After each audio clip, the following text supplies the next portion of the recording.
Welcome back to The Retirement Trainer. Today, we are honored to welcome back a truly exceptional guest, Dr. Ben Carson. He's a world-renowned neurosurgeon, best-selling author, and former U.S. Secretary of Housing and Urban Development, whose life and leadership have inspired millions around the globe. From pioneering breakthroughs in medicine to shaping national policy and championing educational opportunities, Dr. Carson brings a powerful perspective on perseverance, purpose, and service. And today he is joining us once again to talk about values, vision, and how our faith, family, and focus can guide us, especially during uncertain times. So let's get into it. Dr. Carson. Morning. Good morning, sir. How are you? I'm doing well, thanks. Well, good. Well, thank you for coming back on the podcast. I appreciate it. Always a pleasure. Well, good, good. How have you been? You've been busy. Oh my goodness. It's been ridiculous. I mean, you've been doing a whole lot of things, even, more than just your foundation. So what all have you been involved in here over the last year? Well, I've been doing a lot of Turning Point USA events at universities and other types of speaking engagements. Carson Scholars Fund. We've had a whole bunch of banquets across the country recently, opening reading rooms. And then I sit on several boards. So it keeps me busy. Wow. Yeah, there you go. It keeps you out of trouble, right? Absolutely. And of course, we just started the faith office at the White House. Oh, really? Yeah, that was opened last week. And Dan Patrick, the Lieutenant Governor of Texas, will be the chair, and I'll be the vice chair. And we'll be looking at religious liberty issues throughout the country. Well, that is awesome. So where do you think that that's going to take you when you talk about religious liberties, from universities and what we're seeing, not just in New York, but all around the country? Is that going to be your focus, or is it going to be? The whole gamut. You remember the protesters in front of the abortion clinic? Mm-hmm. They weren't blocking anybody, they weren't violent, and yet they were put in jail. I mean, that's kind of ridiculous. Mm-hmm. And we need to stand up for freedom of thought and freedom of speech. Even if we disagree. I mean, that's right. Especially if we disagree. Absolutely. That's, you need to and should want to hear opposing views. So I completely agree. Absolutely. Um, so you guys just opened up the office. When does that actually start? Have you already started Uh, engaging in that? the charter is being put together. Probably the first meeting will be next month. Wow. Wow. So you guys are going to be off and running. Absolutely. But I think the whole country is kind of waking up a little bit Mm-hmm. and recognizing that our founding document, the Declaration of Independence, says that our rights come from our Creator, not from the government. And there are principles espoused in the Bible and in Judeo-Christian philosophy. Love your neighbor, Mm-hmm. not cancel your neighbor if they have a different yard sign. Very, very true. So we actually had our men's group this morning, and we were actually kind of discussing this, and so it's poignant that you're actually bringing this up because we were talking about being intentional and listening to opposing points of view, and not being afraid to express ours because I think there for a while people were afraid to express their points of views. Intimidation is a principal tool of Marxists, and they have done a very good job. And you can't be the land of the free if you're not the home of the brave.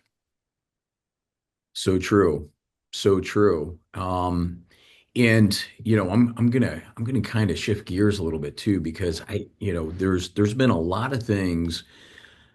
So in our business, right? I mean, it's wealth, and for us, it's health and wealth. They kind of go hand in hand, and obviously, you being a very well-known, world-renowned Doctor, I do have to ask, the Maha movement. I'm very we're a huge proponent, the processed foods, food dyes, a lot of the things in the foods, they've negatively affected our families.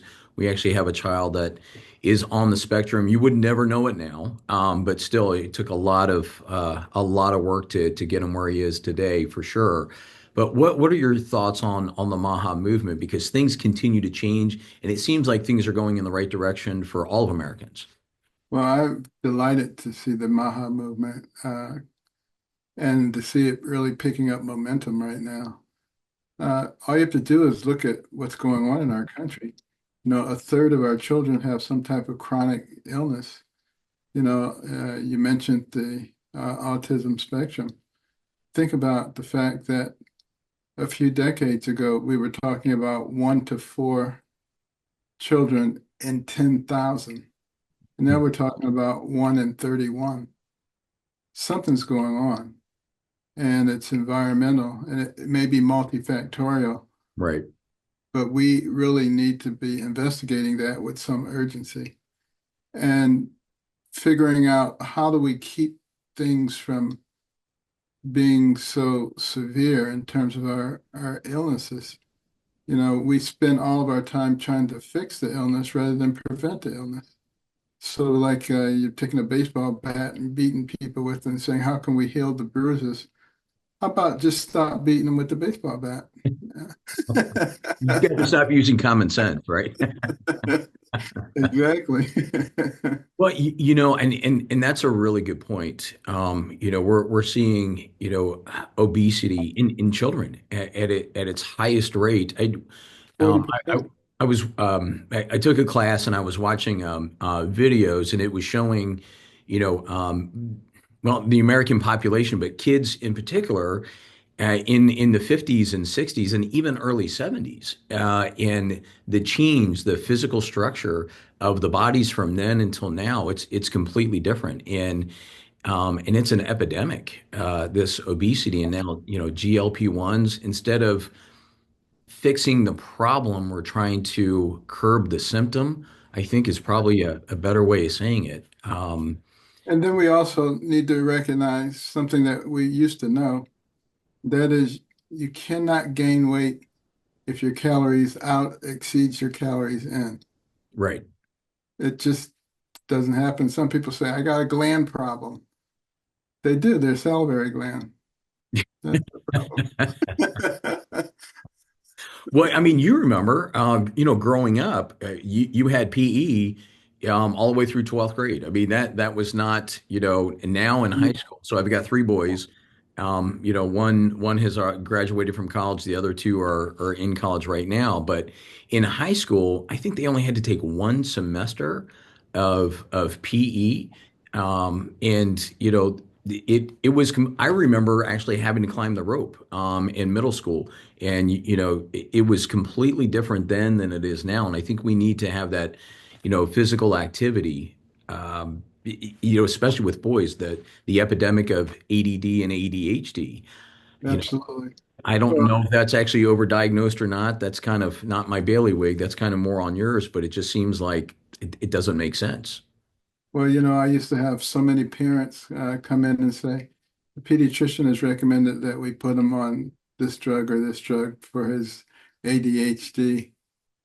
And I asked them a few questions. I said, can they watch television? Oh, yeah, for hours and hours. And I said, can they play video games all day long? I said, well, let's do this before you put them on the drug. Over the next 3 months, wean them off of those things and substitute quality time with you reading and discussing the material. And in 3 months, if they still need it, then let's talk about it. The vast majority did not need it. Oh, So, yeah. Yeah.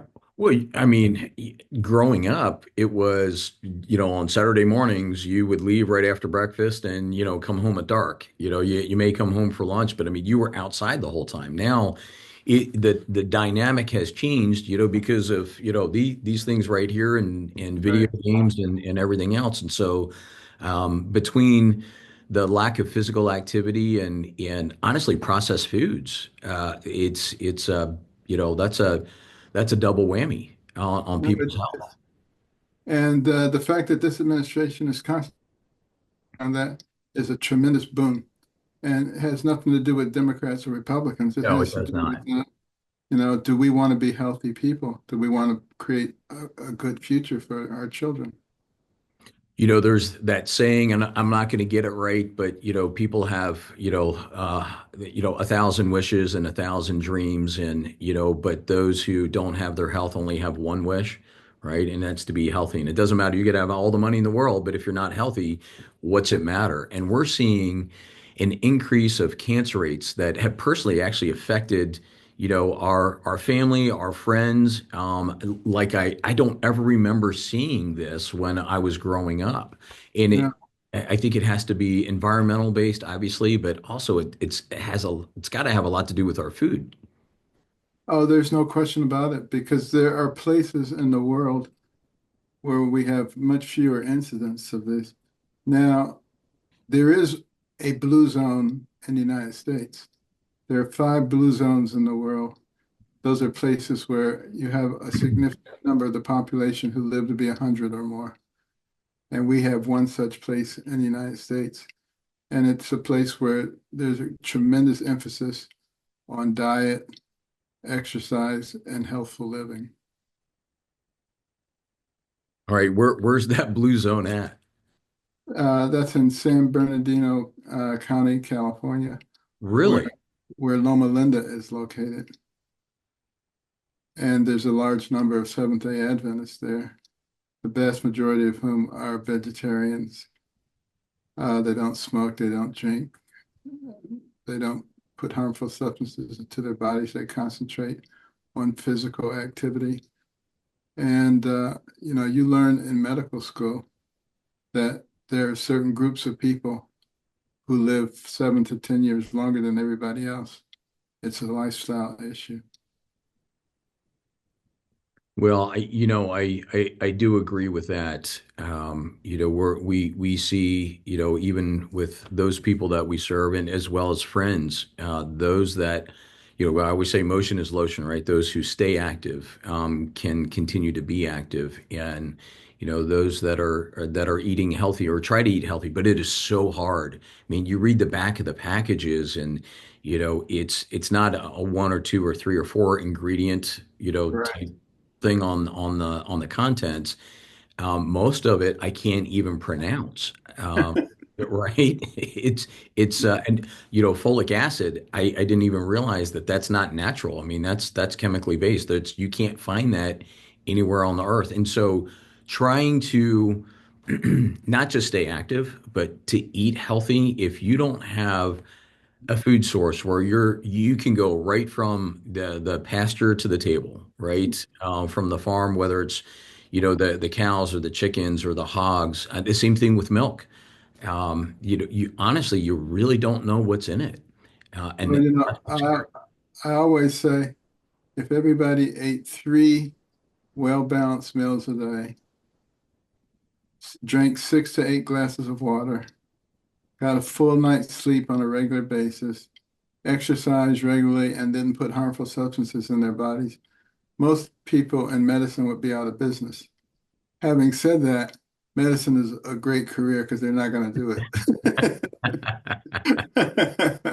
Well, like you said, it's got that, unfortunately, that built-in client base. So let me ask you this. I know that there with RFKJ, they already tried to remove some of the food dyes. Do you think that there is a possibility that we can actually, as a matter of law, make food healthier for Americans again and get rid of a lot of the health issues that we're currently seeing? It's not going to be overnight. I think it's going to be a long time coming, but do you think that that's even going to be a possibility? Well, I don't know if it should be a matter of law, but it should be a matter of informing people. People need to know what they're doing and be able to make choices. Now, when it comes to things like school lunch programs, where you have some real jurisdiction, of Hmm. course we should be serving healthy food to our kids. I mean, that's a no-brainer. And when it comes to using food stamps, the SNAP program, Hmm. uh, there should be some restrictions. We shouldn't be able to use that to buy alcohol, to buy cigarettes, to buy foods that we know are harmful. That should be a no-brainer. We shouldn't even be talking about that. Yeah, I didn't even realize, once the Maha movement really started to gain steam, I guess it was really almost a year ago, last summer, towards the end of last summer, and it was one revelation after another. I didn't even realize that you could buy, sugar infused drinks, whether it's, everyone keeps talking about Coca-Cola, but then you have Gatorade, the amount of sugar content in Gatorade and some of these other quote unquote sports drinks. Yes. I mean, it's just Those are amazing. some of the biggest culprits when it comes to sugar and the fat that's accumulating, the overweight situation that's going on. It's very easy to take those calories in without really thinking about it. And Absolutely. and you think, I'm eating okay, but if you're drinking a soda along with that food, you really haven't done yourself any favors. No, And and you're and exactly right. I'm not a Scrooge who says you can never have a soda or ice cream cone, but be smart about it and recognize if you're going to do it, build into your schedule some time to exercise. Well, I had my first donut since right around Thanksgiving, and it wasn't even a full donut yesterday. It was a piece of a donut. One of our team members, there's a local bakery, and they keep bringing them in. I'm like, no, no, no, no, no, and it just smelled so good. It was maple. It had a piece of bacon on it, so I made sure I got I got the piece that right. But yeah, you do every once in a while. You have to reward yourself. But eating two or three of those donuts every day, that's That's really like that's a can of Coke or a couple cans of Coke a day. And I do know people that drink three, four, 5 cans of Coke every single day, and it's crazy. Or they get one of those big super 44-ounce super gulps or whatever you want to call them. I can't even imagine how much sugar is in that. I really don't want to imagine how much sugar is in that. and also when food is prepared the right way, particularly fresh food. I don't Mhm. know if you've ever had a fresh tomato off the vine or Yes. fresh sweet corn on the cob. I Yes. mean, it's a different food. It is Oh, so completely different. Yeah. good. So my wife, she always teases me. She goes, "I can't believe you don't like tomatoes." I'm like, they don't, they taste like rubber. They really do. So we started growing them, years ago, and you can actually pick them and eat them. It's almost like an apple. They're so good. The skin is so soft. Exactly You're right. so right. It's completely different. From corn to the broccoli to I mean, everything, even the herbs, Yeah. growing your own herbs. We have really, my wife has made a big push, and we get we go in and we get cows, every year, and free range chickens, and we know where we're getting them from, and the food tastes better. And our boys are always like, "Ooh, this is the good meat, isn't it?" I'm like, "Yes, it is." You can taste the difference, right? And you can see it too. It's crazy. Well, hopefully we don't make this just a transient trend.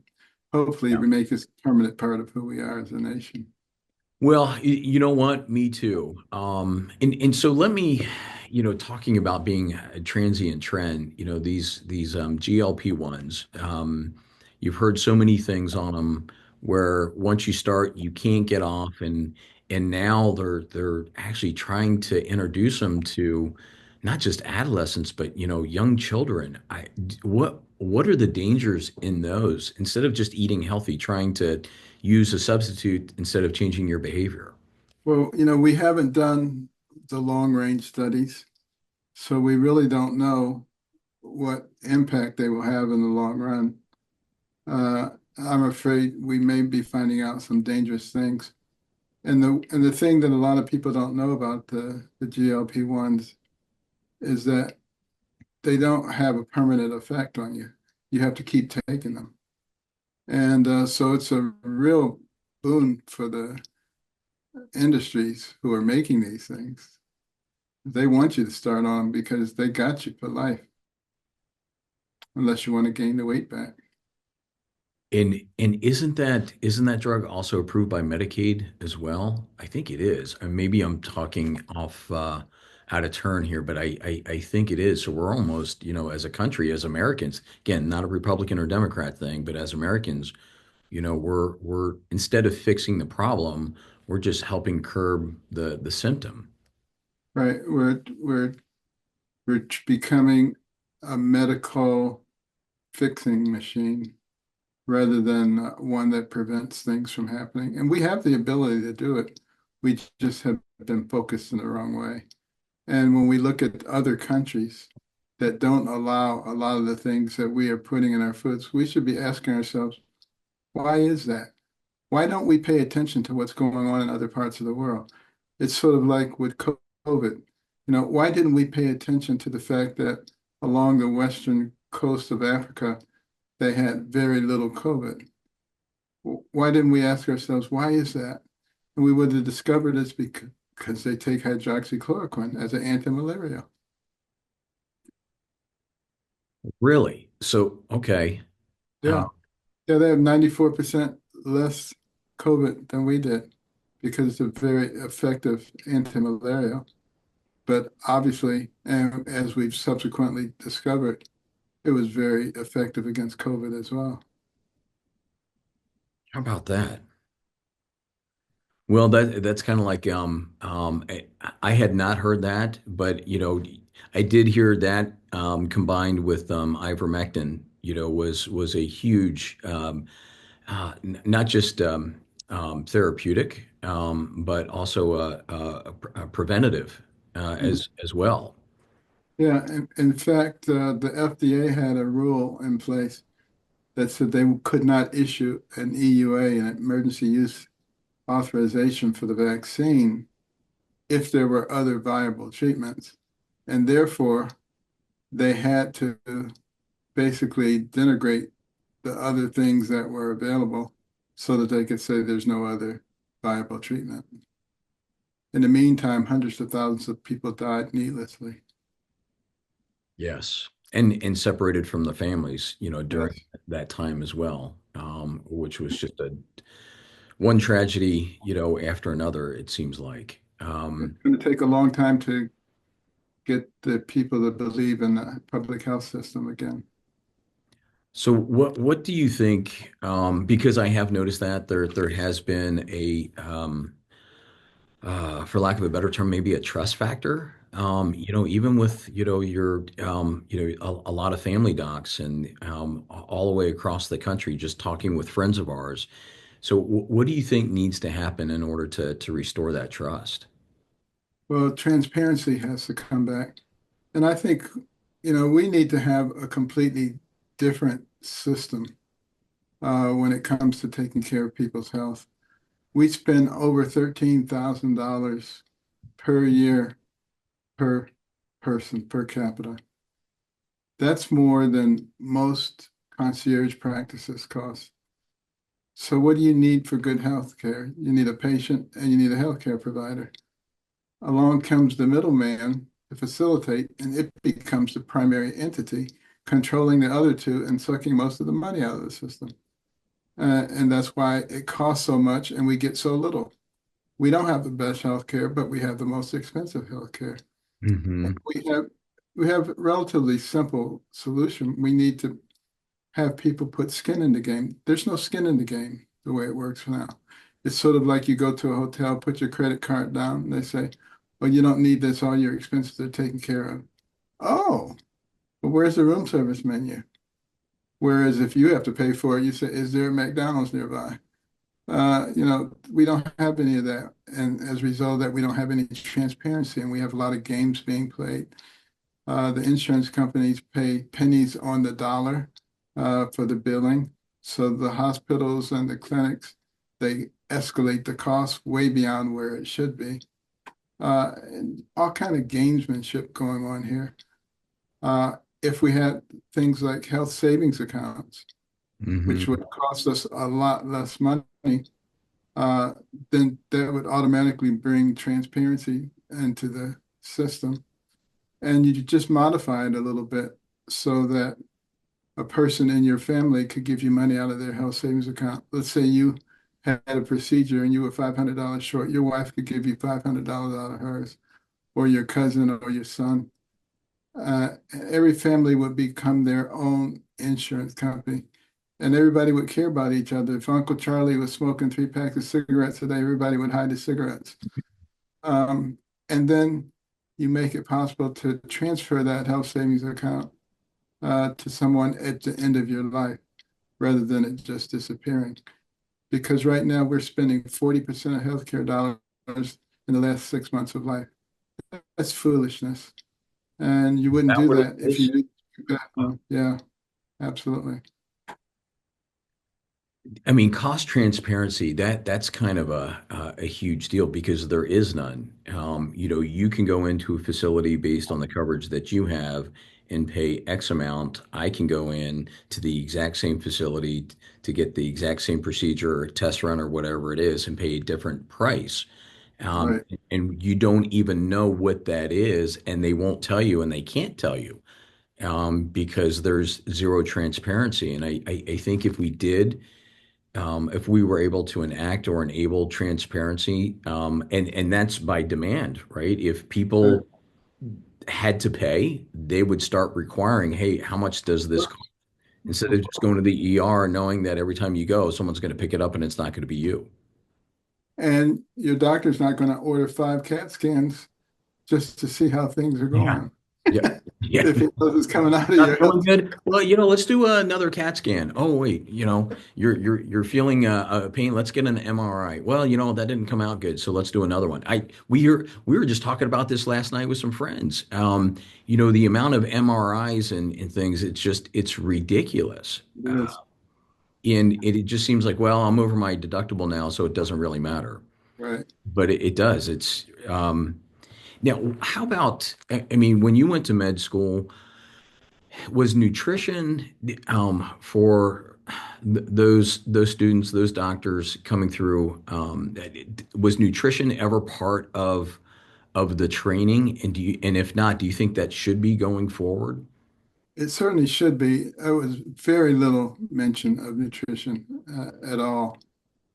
And I don't think there's very much mention of it even now, even with us talking about, you know, MAHA. So it's time to really integrate that into what we're doing because preventive healthcare will save us an incredible amount of money, and we can't keep going down this road. We're spending ourselves into oblivion. And I admire the fact that Doge and some others are looking at how we can save money, but that should have been going on for a long time. And if we don't stop it and we go bankrupt, all of those people who are complaining now, they have no idea how much they're going to be complaining if our country goes bankrupt and China becomes the reserve currency of the world.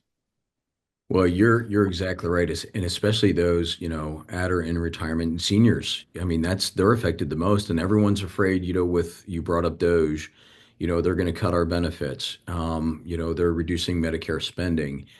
And I think it's important for people to maybe even put it in a perspective. It's not that they're reducing benefits, they're just getting rid of the waste, the fraud, and abuse. And I think that transparency so that everyone knows what the real cost is, because I don't think anyone really knows.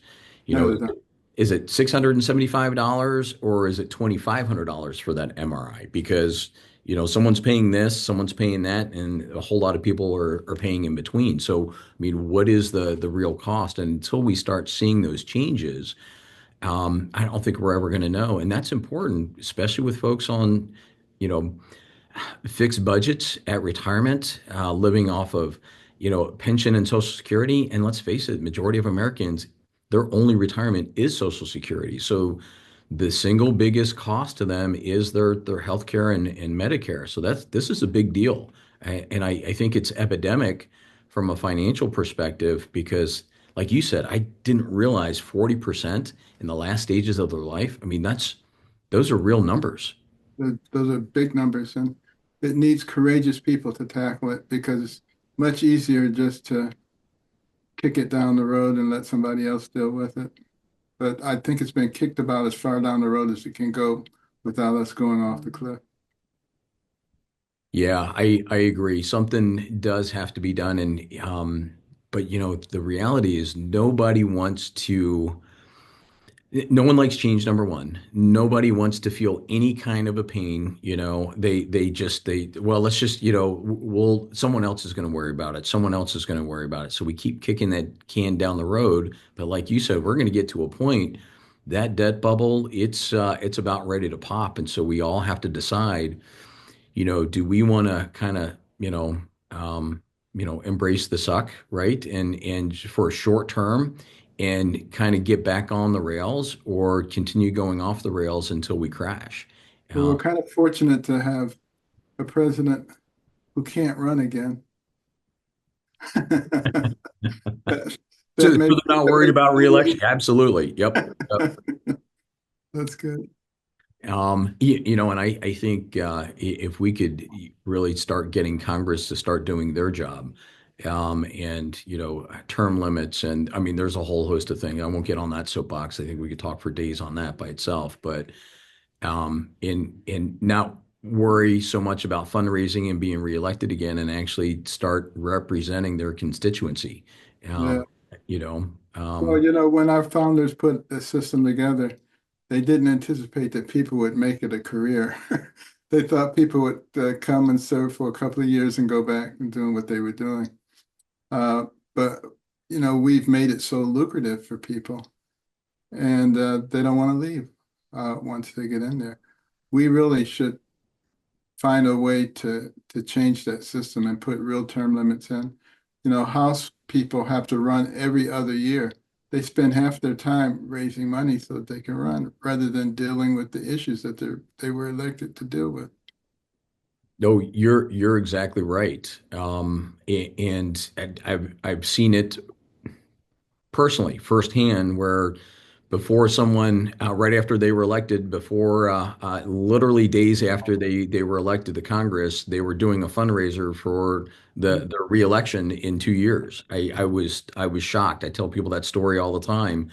I was floored, and I was like, "This is the problem right here." Yeah, Instead of focusing on the task at hand, which is yeah. serving, the American population and their district, they're too busy trying to raise money.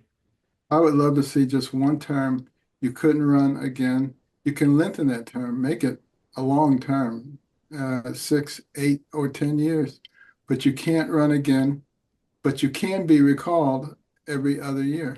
So if you're doing a terrible job, the people can get rid of you, but you can't run again. It's funny. I was just going to ask what happens if they, yeah. So that's a great way to look at it. Um, all right. So we've been talking about Maha and health and the impact financially that it has, not just on the country, but individuals. The big topic right now is AI. And so, I'm going to try and relate this to health, especially I'm going to use Neuralink as an example because that's already been used Mhm. on humans. What are your thoughts on that as far as is, helping with health issues?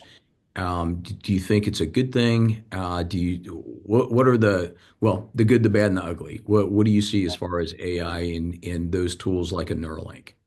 Well, you can't put the genie back in the bottle. It's out now. So what we need to do is concentrate on how do we control it in an appropriate way. It's going to be a tremendous advantage to us in terms of being analyzed data and come up with conclusions. It'll be phenomenal. You know, uh, the whole human genome thing, you Hmm. know, when it was switched into the realm of computer science, it accelerated massively. Those are the same kinds of things we're going to be finding out about diseases. We'll be able to determine who is likely to get a disease long before they get it and what measures should be taken to prevent that from happening. It's going to be incredible. There's no question about it. But as with everything else, uh, people who are non-scrupulous will find ways to use it in a nefarious way in order to enrich themselves. Well, yeah, and that's part of my fear. I'm from looking at the good part. And correct me if I'm way off base here, but from an efficiency standpoint, because AI can help with the diagnosis and the prognosis and, make doctors' lives easier, and make things a little bit more preventative. Do you think, in my mind's eye, I think that maybe there's also a possibility, if used correctly, we could actually lower the cost of healthcare. Do you think that Oh, that's a without question. possibility? Absolutely. In terms of improving efficiency, a massive advantage if we use it the right way. And I think we will. I have confidence in us, but there'll be some pain along the way. We'll have to deal with it. And we have to be logical and we have to be smart. And, our country is a little different than most other countries in the world. And I think it's because of our Judeo-Christian foundation. We have some morals and some values that perhaps are not ubiquitous in other places. And I think that is what is saving us. I firmly believe that it was God who saved President Trump. And if it had not done so, can you imagine where we would be? What would be going on? I shudder to think about it. Packing the Supreme Court, uh, completely open borders, changing the laws so that they remain in power forever. I just shudder to think what would have happened. Yeah, I mean, just something as simple as the open borders. I mean, you're not a country when you have an open border, Right.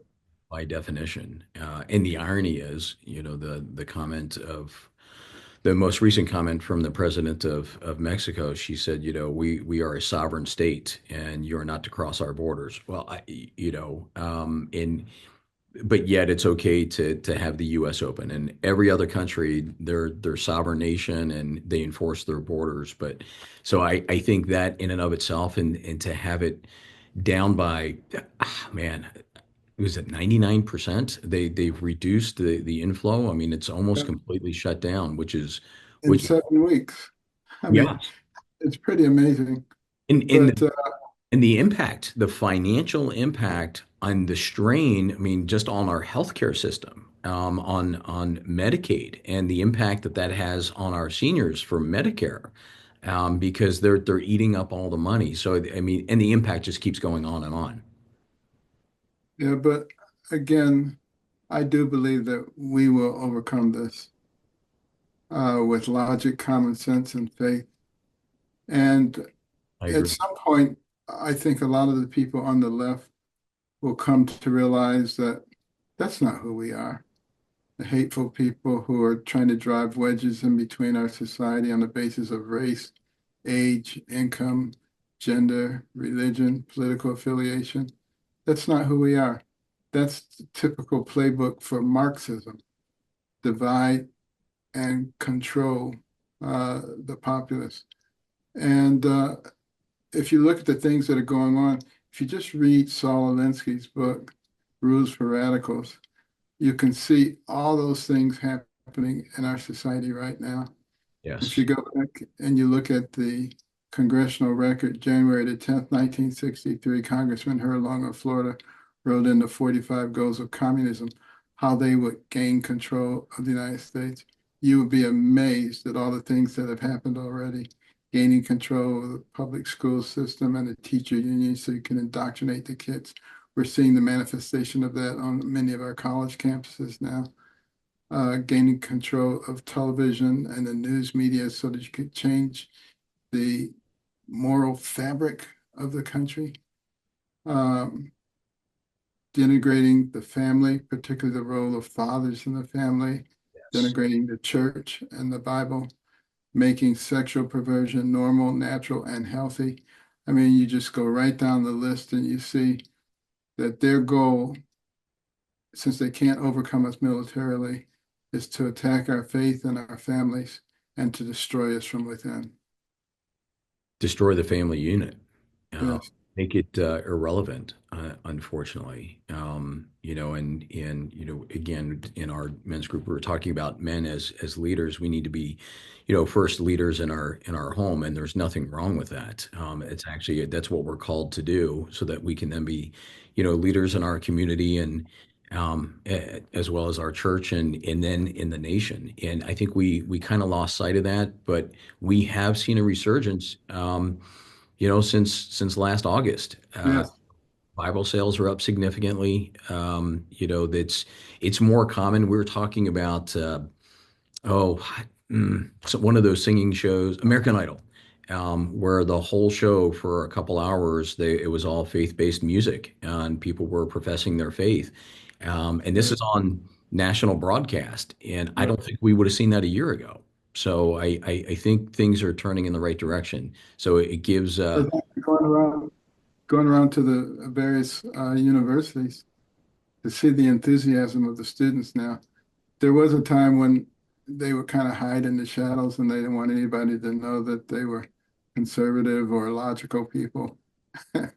And now they wear their hats and they proudly stand up for what they believe in. And that's becoming more and more of a phenomenon. A lot of places where you can't even get all the kids into the auditorium. They have to turn some of them away. And I would like to get to a point where we're just Americans. Wishful thinking and a lot of hope and faith that that'll happen instead of, liberals and conservatives. So that instead of being at each other, we really are, we have a common goal. We may agree to disagree, and that's okay. But we're not at each other's throats. And I think that has a lot to do with just leadership. Absolutely. Willing to stand up and say, okay, enough is enough. And you know, we're seeing that through every facet. Even AI. When you put something into AI now, as compared to a year ago, the same response, it's already started to change. Those algorithms, because obviously those algorithms were, human input, Right. but you can even see it change there as well. Yeah. No, I think we are moving in the right direction, and we just have to keep being persistent. So I guess one of the things, with AI, the good thing is, right, that we're talking about lowering cost and the advancement of medicines and even those that are quadriplegic and paraplegic being able to do things and function that they couldn't before. But Mhm. I guess one of the moral things that scare me is someone being able to, and I don't know if I'm way off base here or not, but someone being able to put thoughts into my head, is that I think that's where my moral dilemma is with these implants. Yeah. Well, that's a frightening thought. There's no question about it. And there are people who don't necessarily have a moral compass that would prevent them from doing that. So we just have to be ready to counter it when it occurs.